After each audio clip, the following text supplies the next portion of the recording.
Morning, Fellowship Hi-Crest family. Welcome to your morning Jumpstart. We're coming from Judges chapter 15, where Samson has cooled off. He is level-headed again, and now he's brought a goat to bring a present to his wife and come to consummate and solidify their marriage. However, she's already been given away to another man, and Samson is just now finding out, and he is angry. Boy, is he hot.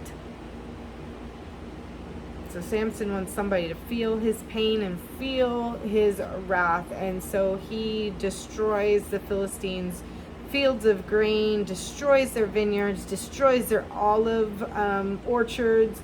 So basically their livelihoods, their food, the way that gone. He's destroyed it in his anger because he is rebelling still. And Philistines come back and they actually burn the father-in-law and his wife. So now Samson, in his anger, has caused the livelihoods of many to be destroyed. He has lost the wife that he wanted and the father-in-law. And now he takes additional lives, and his anger just builds, and he destroys more Philistines. And then the Philistines, they go and they retaliate against a camp in Judah.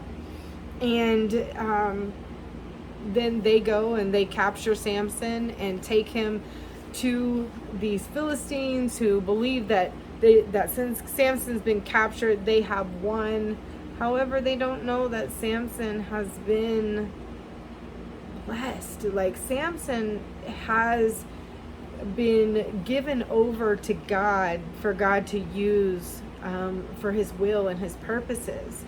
And so God's not going to let that go. Just like with us, God has our purposes, and even in our times of rebellion, he's there.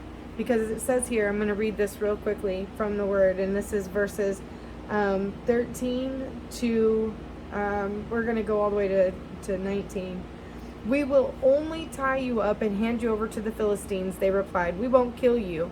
And they tied him up with 2 new ropes and brought him up from the rock. As Samson arrived in Lehi, the Philistines came out shouting in triumph.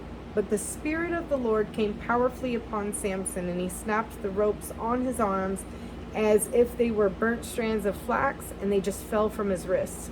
Then he found a jawbone of a recently killed donkey. He picked it up and killed 1,000 Philistines with it.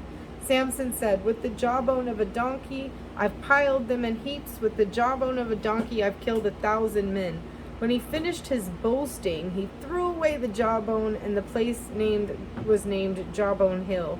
Samson was now very, very thirsty, and he cried out to the Lord, "You have accomplished this great victory by the strength of your servant. Must I now die of thirst and fall into the hands of these pagans?" So God caused the water to gush out of the hollow in the ground at Lehi, and Samson was revived as he drank. Then he named the place the spring of the one who cried out, and it is still there to this day. Even when Samson cried out to the Lord, he said, "You have accomplished this great victory by the strength of your servant." But little does Samson remember that God was the one who provided his strength to him to get out of the ropes in the first place. So God used the rebellion of Samson to get to where he needed it. And even when Samson was being boastful and prideful and stubborn and arrogant and just not all of the things that really make a great person at that time, but yet God loves Samson just as he loves us, and he gave him water and so that he wouldn't die of thirst. And God provides his love to us too, unconditionally, without question. Don't forget that even in our arrogance, even in our boastfulness and pridefulness sometimes, God loves us unconditionally, and he's going to be there with us through the good and the bad. Brothers and sisters, continue to power up, pour in, and spill out. Have a wonderful, wonderful rest of your day.